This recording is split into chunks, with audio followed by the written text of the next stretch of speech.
Hello everyone, welcome in SS imagine biology classes. आज वापस से फिर से आगे हम लोग टॉपिक लेके कौन सा लीवर। अभी हमारा एलिमेंट्री कैनाल कंप्लीट हुआ, उसके बाद डाइजेस्टिव ग्लैंड चल रहा था जिसमें कि गैस्ट्रिक ग्लैंड कंप्लीट हो चुका है, सलाइवरी ग्लैंड कंप्लीट हो चुका है। और अभी हम लोग लास्ट थोड़ा सा डिस्कस किए थे किसके बारे में, लीवर के बारे में। तो आज थोड़ा सा लीवर के बारे में देखेंगे और उसके आगे जितने भी आपके डाइजेस्टिव ग्लैंड है उसके बारे में देखेंगे। ठीक है, तो स्टार्टिंग से लास्ट से वीडियो को देखिए तभी चीज़ें समझ में आएंगी। इसी के साथ चलो स्टार्ट करते हैं आज का टॉपिक, कौन सा, लीवर के। लीवर के बारे में लास्ट टाइम भी डिस्कस किया था, वापस से थोड़ा सा रिकॉल कर लेते हैं। लीवर को क्या बोला जाता है, लार्जेस्ट ग्लैंड। ठीक है, लार्जेस्ट ग्लैंड। ठीक है, उसके बाद लीवर के अगर स्ट्रक्चर इनका ड्रॉ करके अगर हम लोग देखें तो लास्ट टाइम भी हमने देखा था कि लीवर के स्ट्रक्चर में कि जैसे सपोज दैट ये क्या है, बाइल डक्ट है, ये क्या है आपका गॉल ब्लैडर है, और उसके बाद यहाँ से आपका लीवर कनेक्टेड होता है। ठीक है, डिफरेंट टाइप के यहाँ पर डक्ट होते हैं, हिपैटिक डक्ट होते हैं। उसके बाद आपका यहाँ से जो हिपैटिक सेल से सिक्रेट होने के बाद आपका डक्ट के थ्रू जो होता है बाइल जूस कहाँ पे आता है, गॉल ब्लैडर के अंदर। ठीक है, तो जनरली डाइजेशन में जो होता है लीवर का क्या रोल होता है, तो यहाँ से बाइल जूस का सिक्रीशन होता है, तो जो कि कहाँ पे स्टोर रहता है, स्टोर रहता है यहाँ पे गॉल ब्लैडर के अंदर।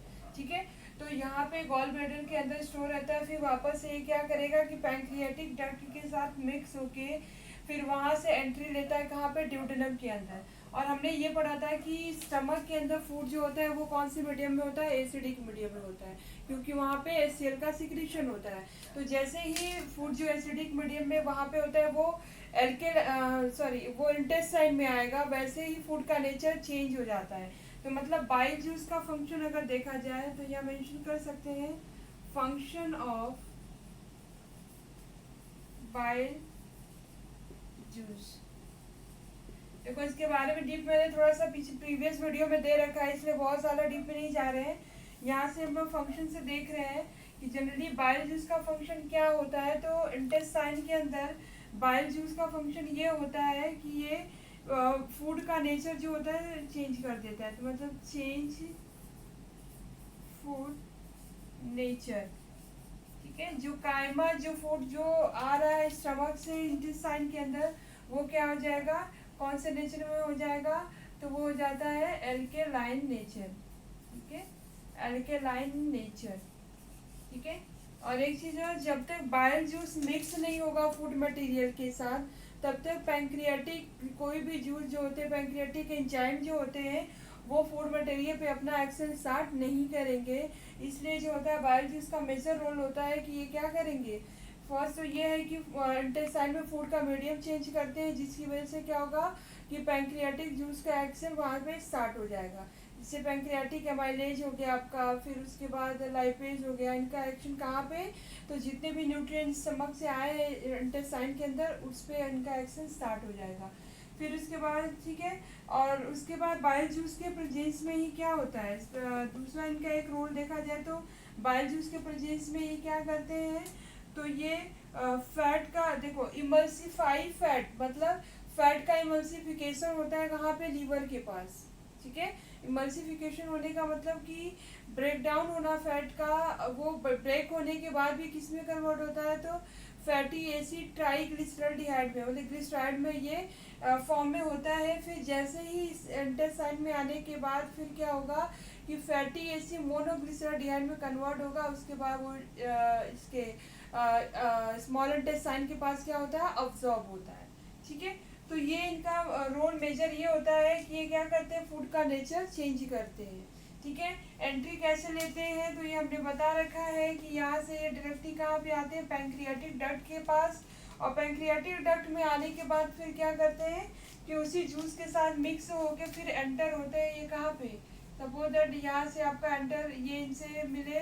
ठीक है, ये आपका हो गया पैंक्रियाटिक डक्ट का ये जहाँ पे जाके फिर क्या करेंगे, एंटर हो रहे हैं ड्यूडेनम के पास। जैसे ये हो गया आपका आ गए यहाँ पे पैंक्रियाटिक डक्ट से मिक्स हुए, यहाँ से स्मॉल इंटेस्टाइन में इनकी एंट्री हो गई, इसकी बाइल जूस की भी और पैंक्रियाटिक जूस की भी।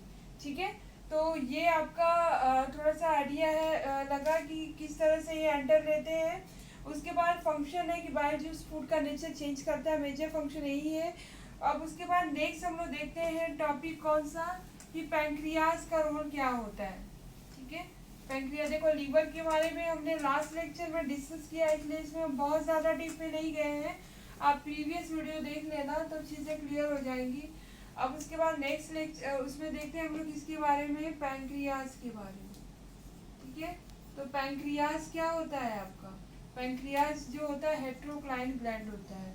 ठीक है, हेट्रोक्राइन ग्लैंड, ठीक है, या फिर इसको मिक्स ग्लैंड भी बोला जाता है, और मिक्स ग्लैंड।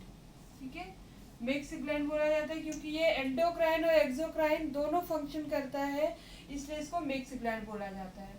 अब यहाँ पे देखेंगे कि पैंक्रियाज का जनरली जो देखोगे स्ट्रक्चर तो क्या होता है, कुछ इस तरह से इनका स्ट्रक्चर होता है। ये लीफ लाइक स्ट्रक्चर होता है, एम्बेडेड होते हैं शी शेप में, जहाँ ड्यूटेनम होता है उन्हीं के पास। और इनके अंदर क्या होता है कि लीफ से डिफरेंट टाइप के सेल जो होते हैं यहाँ पे प्रेजेंट होते हैं, जहाँ से कि ये किसका सिक्रीशन करते हैं, एक्सोक्राइन और एंडोक्राइन सिक्रेटरी जूस का। जैसे कि एंडोक्राइन में ये क्या सिक्रेट करते हैं, हार्मोन का सिक्रेशन करते हैं। एक्सोक्राइन में क्या सिक्रेट करते हैं, तो एक्सोक्राइन में ये एंजाइम्स का सिक्रेशन करते हैं। तो पैंक्रियाटिक जूस भी यहाँ से कहाँ पे आएंगे, ड्यूडेनम में आएंगे, जिसमें क्या क्या होता है। तो कंपोजिशन देखोगे पैंक्रियाटिक जूस का तो क्या क्या होता है, तो यहाँ कर सकते हैं कि पैंक्रियाटिक जूस में क्या क्या होता है। तो पैंक्रियाटिक लाइपेज, ठीक है, उसके बाद पैंक्रियाटिक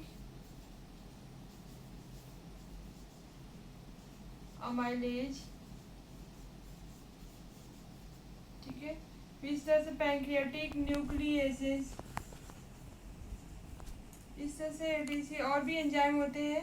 तो ये एंजाइम यहाँ से रिलीज होने के बाद कहाँ पे, यहाँ से सिक्रेट होंगे पैंक्रियाज से, उसके बाद कहाँ पे आते हैं, ये ड्यूडेनम में आते हैं।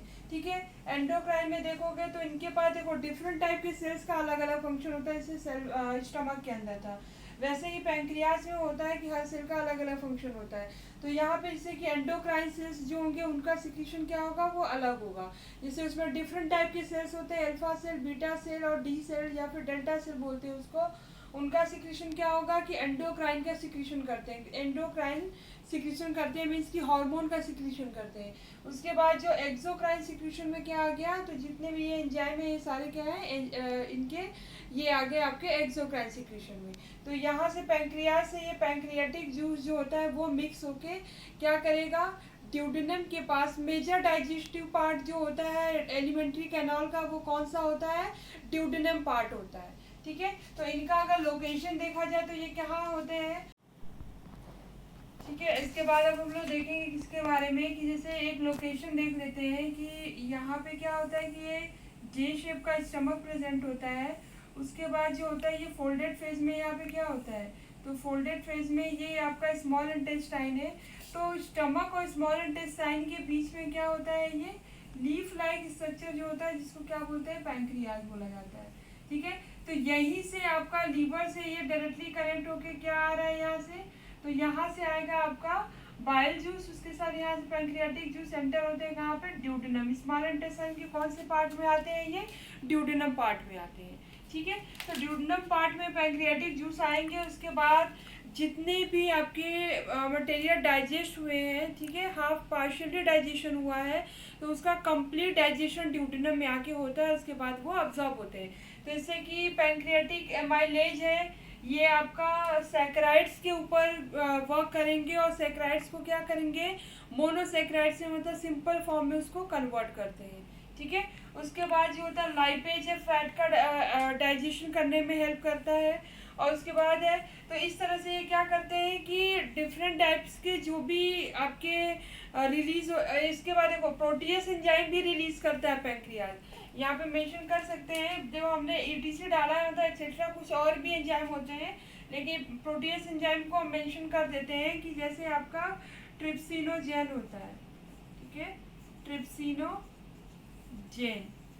ठीक है, जो कि ट्रिप्सिन फॉर्मेटिव। ट्रिप्सिनोजेन भी क्या करेगा, इसी से सिक्रेट होता है पैंक्रियाज से, और उसके बाद ड्यूडेनम में आने के बाद वहाँ पे अपना एक्शन शुरू कर देता है, ठीक है, प्रोटीन के कंप्लीट डाइजेशन में पार्टिसिपेट करता है, ठीक है। तो ये पैंक्रियाज का रोल था। अब नेक्स्ट हम लोग देखेंगे पैंक्रियाज के बाद कि स्मॉल इंटेस्टाइन में क्या होता है, ठीक है। तो यहाँ पे अगर हम लोग देखेंगे कि स्मॉल इंटेस्टाइन के अंदर क्या होता है, तो जैसे सकस एंटेरिकस होता है, स्मॉल इंटेस्टाइन, ठीक है। 3 पार्ट्स में इनको डिवाइड किया गया था, कौन सा, तो ड्यूडेनम, जेजुनम और इलियम, ठीक है। ये 3 पार्ट्स में इनको डिवाइड किया गया। तो इसमें ड्यूडेनम जो फोल्डिंग है, जहाँ से कि कंप्लीट डाइजेशन होता है मटेरियल का, तो यहाँ पे भी आपका इनर जो सेलुलर, एक रफली स्ट्रक्चर देख लो कि जैसे इनका इनर वॉल जो होता है कुछ विलाई जैसा प्रोजेक्शन होता है वहाँ पे, ठीक है। तो ये विलाई जैसा जो प्रोजेक्शन होता है, तो यहीं से, और वो भी विलाई क्या होता है, वो भी विलाई जो होता है उनके अंदर ऊपर जो होता है सीरिया प्रेजेंट होता है। तो देखो इंटेस्टाइन के पास जो इनर लेयर होता है उसका फोल्डिंग स्ट्रक्चर से ही क्या होता है कि अब्जॉर्प्शन का सरफेस एरिया इंक्रीज हो जाता है। अगर ये डायरेक्ट होगा तो एरिया कम होगा, फोल्डेड होने की वजह से इधर से भी हर साइड से वो क्या होता है, अब्जॉर्ब होकर कहाँ जाता है, ब्लड के अंदर जाता है। उसके बाद इसी इनर लेयर के पास ही क्या, सकस इंटेरिकस डिफरेंट टाइप के जो होते हैं वो आपके सेल्स प्रेजेंट होते हैं जो कि सिक्रीशन करते हैं, ठीक है। तो सकस इंटेरिकस,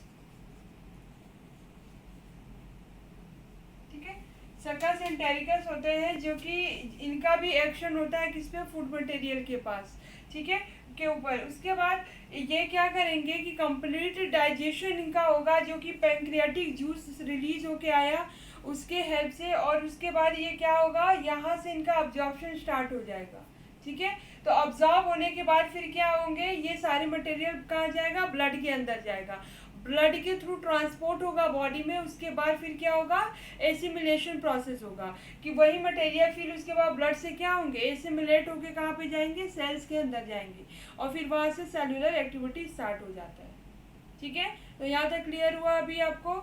तो अब नेक्स्ट हम लोग को पढ़ना है, अब यहाँ पे थोड़ा सा देख लेते हैं कि लार्ज इंटेस्टाइन का बहुत ज़्यादा रोल नहीं होता, तो यहाँ पे देख लेते हैं कि लार्ज इंटेस्टाइन का क्या है, लार्ज इंटेस्टाइन, ठीक है। तो लार्ज इंटेस्टाइन में अगर देखेंगे हम लोग, तो इसमें क्या है कि जनरली इनके भी 3 पार्ट्स होते हैं आपका, कौन कौन सा होता है, तो कोलन, रुको, सिकम, कोलन एंड रेक्टम, ठीक है। ये 3 पार्ट्स होते हैं जिसमें कि सिकम, कोलन, रेक्टम। सिकम क्या करता है, वो उसका इलांगेशन जो होता है, मतलब उसके ट्यूबुलर जो होती है वो एरिया ज़्यादा होती है इनके कंपेयर में, और ब्रॉड भी होते हैं, और यहीं पे इसी के फोल्डिंग से ही अपेंडिक्स का भी फॉर्मेशन होता है। तो सिकम में सिर्फ और सिर्फ वाटर का लास्टली एब्जॉर्प्शन होता है, उसके बाद अनडाइजेस्टेड मटेरियल जो होते हैं वो यहाँ से पास होकर एनएस के थ्रू बॉडी से बाहर पास आउट हो जाते हैं, ठीक है। तो यहाँ तक जो है कि हमने ये देखा कि कैसे मटेरियल कहाँ पे कौन सा डाइजेस्टिव एंजाइम रिलीज हो रहे हैं और कैसे इनका एक्शन होता है, ठीक है। अब हमें मैकेनिज्म थोड़ा सा देखना है, उसको हम लोग नेक्स्ट लेक्चर में देखेंगे। आज के लिए मैं इतना ही कंप्लीट करती हूँ, फिर देखते हैं नेक्स्ट लेक्चर में लेके आऊँगी। उसके बाद देखो वीडियो को आप कनेक्ट करके पढ़ो स्टार्टिंग से लेके लास्ट तक, उसके बाद जो होता है चीज़ें आपको सारी क्लियर हो जाएंगी। और इनकेस कहीं कुछ है ऐसा चीज़ें समझ नहीं आ रही है या कोई चीज़ क्लियर नहीं है आपको, तो वो आप कमेंट सेक्शन में ज़रूर मेंशन करो, ताकि हम उसको ज़्यादा से ज़्यादा डिस्कशन करें उसके बारे में, ठीक है, आपकी चीज़ें क्लियर हो पाए, उसका आपका डाउट भी क्लियर हो। इसी से फिर आज का ये वीडियो यहीं पे कंप्लीट करते हैं, फिर नेक्स्ट क्लास में लेके आएंगे वीडियो। तो वीडियो को अगर आपको समझ में आ रहा है, पसंद आ रहा है, तो इसको क्या करो, इससे अगर आपको कोई भी हेल्प मिल रहा है तो आप इसको लाइक, सब्सक्राइब और शेयर करिए ज़्यादा से ज़्यादा, ताकि हमें इससे मोटिवेशन मिले, ठीक है। तो इसी के साथ चलते नेक्स्ट वीडियो में वापस से मिलते हैं फिर नेक्स्ट लेक्चर में। Thank you.